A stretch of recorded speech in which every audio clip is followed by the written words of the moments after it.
আমাৰ ছাত্ৰ-ছাত্ৰীসকল capsule coaching centre YouTube চেনেললৈ আপোনালোকক আজি পুনৰবাৰ স্বাগতম।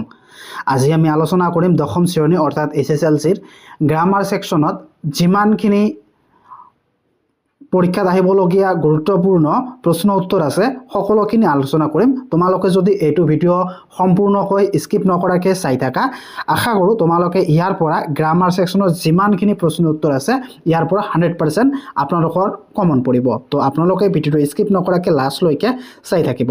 তো এতিয়া আমি আলোচনা কৰিম আবেদন প্ৰতিবেদন কেনেকৈ লিখে। তো আবেদন প্ৰতিবেদন কেনেকৈ লিখে এইটো পৰীক্ষাত আহে। তো আপোনালোকে মই যেকেইটা আবেদন প্ৰতিবেদন দিম ইয়াৰ পৰা 100% কমন পৰিব। এইকেইটা তোমালোকে ভালদৰে পঢ়িলে বা তোমাৰ পৰীক্ষাত 100% আহিব। তো প্ৰথমত মই কি আনিছো, বনভোজলৈ যোৱাৰ অনুমতি বিচাৰি প্ৰধান শিক্ষকলৈ এখন আবেদন পত্ৰ লিখা।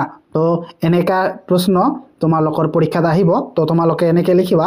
তো প্ৰথমতে তোমালোকে লিখিবা প্ৰতি, তাৰপিছত তোমালোকে প্ৰতি লিখি তোমালোকে ইয়াৰ পৰা ষ্টাৰ্ট কৰিবা। তো মোৰ ইয়াত টাইপিঙত অলপ ভুল হৈ আছে, তো তোমালোকে এই প্ৰধান শিক্ষকটো ইয়াৰ পৰা ষ্টাৰ্ট কৰি এনেকৈ লিখিবা। তো এনেকৈ লিখিবা প্ৰধান শিক্ষক মহোদয়।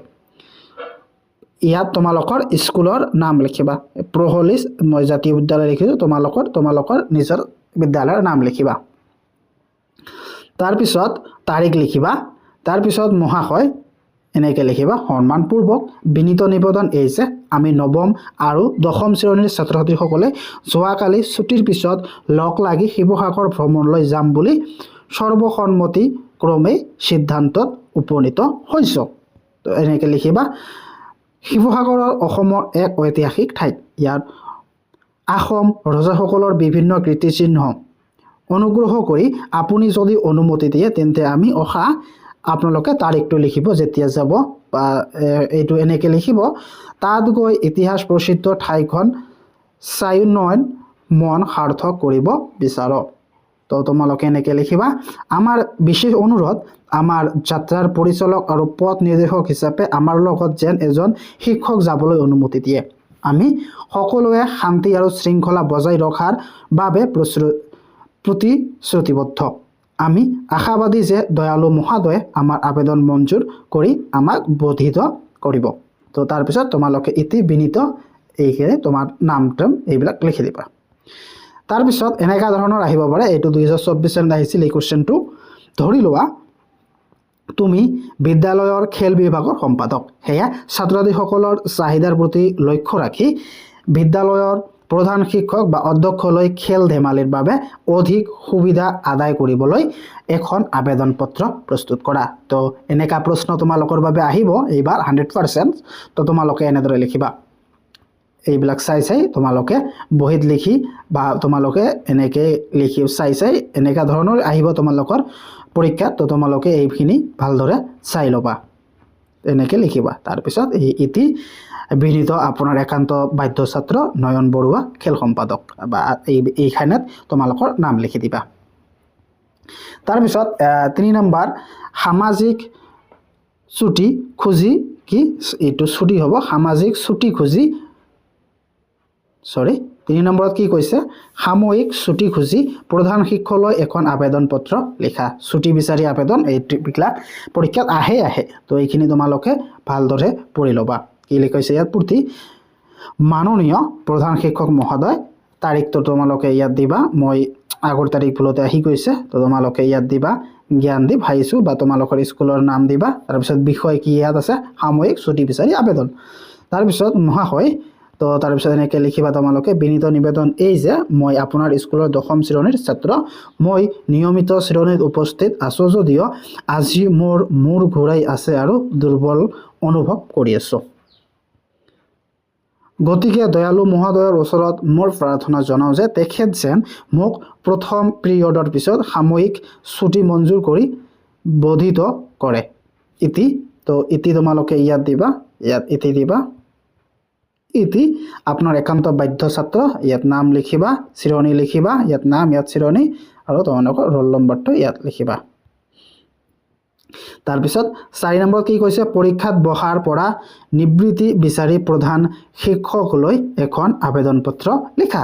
তো এনেকা ধৰণৰ প্ৰশ্ন আহে আবেদন লিখিবলৈ আহে তো তোমালোকে এনেকৈ লিখিবা তো তোমালোকে এইবিলাক চাই ল'বা ভালদৰে তো ইয়াৰ পৰা 100% কমন আহিব মই বহুত কেইটা দিছোঁ যিবিলাক তোমাৰ বাবে খুবেই গুৰুত্বপূৰ্ণ এইবিলাক আনিছোঁ তোমালোকৰ বাবে এইখিনি তোমালোকে পঢ়িলে তোমালোকৰ পৰীক্ষাত আহিব তাৰপিছত 5 নম্বৰত কি কৈছে তুমি বাস কৰা অঞ্চলটোৰ খোৱা পানীৰ সমস্যাৰ বিষয়ে বাতৰি কাকতৰ বাবে এটি চমু প্ৰতিবেদন এই প্ৰতিবেদন আবেদন কেইটা তো তোমালোকে পঢ়িবা তাৰপিছত প্ৰতিবেদনো আহে তোমালোকক তো প্ৰতিবেদন এইবিলাক প্ৰতিবেদন তোমালোকে ভালদৰে পঢ়িবা তো ইয়াত কি কৈছে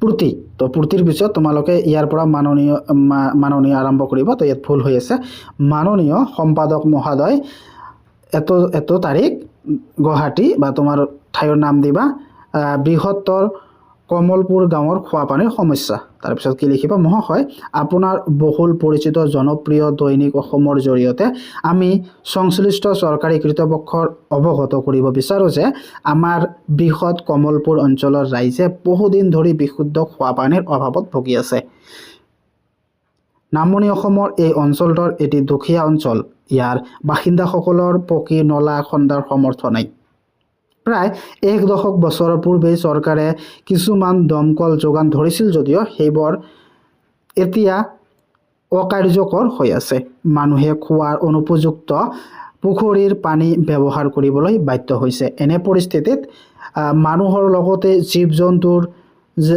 বোৰেও ভুগি আছে জীয়াতো ভুগি আছে পুখুৰীৰ বীজাণুযুক্ত পানী ব্যৱহাৰৰ ফলত ইতিমধ্যে কেইবাজনো লোকৰ মৃত্যু হৈছে যদি এই সমস্যা সমাধানৰ বাবে তৎক্ষণাৎ ব্যৱস্থা গ্ৰহণ নকৰা হয় তেনেহলে অঞ্চলটোৰ পানীৰ অভাৱৰ বাবে এক ভয়ংকৰ মহামাৰীৰ সৃষ্টি হোৱাৰ আশংকা আছে সেয়ে আমি বৃহৎ কমলপুৰ অঞ্চলটোত অনতিপলমে বিশুদ্ধ খোৱা পানীৰ ব্যৱস্থা কৰাৰ বাবে স্থানীয় কৰ্তৃপক্ষৰ লগতে চৰকাৰৰ গম্ভীৰ দৃষ্টি আকৰ্ষণ কৰিছো বিনীত কমলপুৰ গাঁৱৰ ৰাইজৰ হৈ তো এই নাম লিখিলেও হ'ব তাৰপিছত 6 নম্বৰত কি আনিছো তোমাৰ অঞ্চলৰ বাট পথ দলং আদি নষ্ট হোৱাত সেইবোৰৰ মেৰামতি কৰাৰ বাবে চৰকাৰৰ দৃষ্টি আকৰ্ষণ কৰি স্থানীয় বাতৰি কাকতৰ এখন প্ৰতিবেদন দাখিল কৰে এইটো ভেৰি ভেৰি ইম্পৰ্টেন্ট কোৱেশ্চনছ তো এইটো 2017 আৰু 20 চনত আহিছিল তো এইখিনি তোমালোকে ভালদৰে চাই ল'বা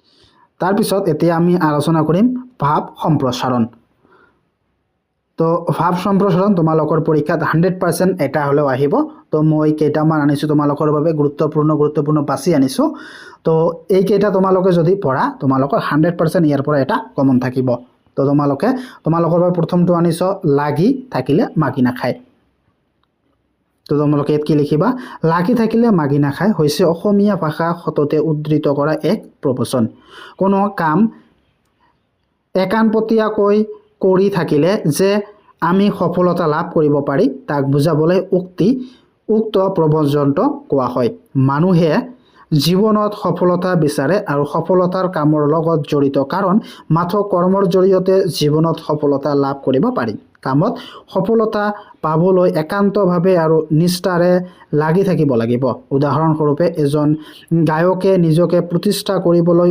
অবিৰত চৰ্চা আৰু সাধনা কৰি থাকিব লাগিব চৰ্চা তথা সাধনা নকৰাকৈ সফলতাৰ আশা কৰাটো মূৰ্খামি সমাজত আমি সততে দেখা পাওঁ যে শাৰীৰিকভাৱে সক্ষম হৈও কিছুমান মানুহে কাম নকৰা বাবে অভাৱত ভুগি আৰু ভিক্ষা মাগিবলৈ বাধ্য হয় সেয়া আমি যি কামেই নকৰো কিয় যদি একান্তভাৱে কাৰ্য কৰি থাকিব পাৰো তেন্তে সেই কামত সফলতা নিশ্চিত তাৰপিছত 2 নম্বৰটো আনিছো তোমালোকৰ বাবে পক্ষী মৰে ৰৈ মানুহ মৰে কৈ তো এইটো তোমালোকে ভালদৰে চাই ল'বা কাৰণ মই যদি গোটেইবিলাক উত্তৰ গাই দিওঁ ভিডিঅ'টো বহুত দীঘল হ'ব তো তোমালোকে ভিডিঅ'টো নাচাবা সেই কাৰণে মই উত্তৰবিলাক গাই নিদো তো তোমালোকে উত্তৰটো বহিত লিখি মুখস্থ কৰি ল'বা তাৰপিছত 3 নম্বৰত আহিছো ঘহতে শিল ক্ষয় যায় তো ইয়াৰ উত্তৰটো একেবাৰে ছুটিকে আনিছো তো তোমালোকে বহিত লিখি মুখস্থ কৰি ল'বা তাৰপিছত 4 নম্বৰত আনিছো শুই থকা খিয়ালে হাঁ ধৰিব নোৱাৰে তো এইটো ভেৰি ভেৰি ইম্পৰ্টেন্ট কোৱেশ্চনছ তো এইটো এইবাৰ পৰীক্ষা হোৱাৰ চান্স আছে তো এইখিনি তোমালোকে বহিত লিখি মুখস্থ কৰি ল'বা তাৰপিছত 5 নম্বৰত আনিছোঁ যত্ন কৰিলে ৰত্ন পায়। তো এইখিনি লিখি তোমালোকে বহীত লিখি মুখস্থ কৰি ল'বা। তাৰপিছত অভ্যাসৰ নৰ কৰ্ণপতে কৰেখৰ, এইটো ভেৰি ইম্পৰ্টেণ্ট। তো এইটো তোমালোকে ভালদৰে চাই ল'বা। তাৰপিছত 7 নম্বৰত আনিছোঁ যি মূলা বাঢ়ে তাৰ দুপাততে চিন। তো এইখিনি তোমালোকে বহীত লিখি মুখস্থ কৰি ল'বা। তাৰপিছত 8 নম্বৰত আনিছোঁ কিনা হাঁহৰ ঠোঁটলৈকে মাংস। তো এইখিনি তোমালোকে ভালদৰে চাই বহীত লিখি ল'বা। তাৰপিছত 9 নম্বৰত আনিছোঁ আঁঠুৱা চাই ঠেং মেলা। তো এইখিনি তোমালোকে বহীত লিখি মুখস্থ কৰি ল'বা। তাৰপিছত 10 নম্বৰটো আনিছোঁ আপোন ভালেই জগত ভাল, এইটোও ভেৰি ইম্পৰ্টেণ্ট। তো এইটো তোমালোকে ভালদৰে বহীত লিখি মুখস্থ কৰি ল'বা। 11 নম্বৰটো হৈছে অতি ভক্তি চোৰৰ লক্ষণ, এইটো ভেৰি ইম্পৰ্টেণ্ট। তাৰপিছত 12 নম্বৰত আনিছোঁ এশ গৰু মাৰিলে বাঘৰ মৰণ। তো এইটো ভেৰি ইম্পৰ্টেণ্ট। তো এইটো তোমালোকে ভালদৰে চাই ল'বা।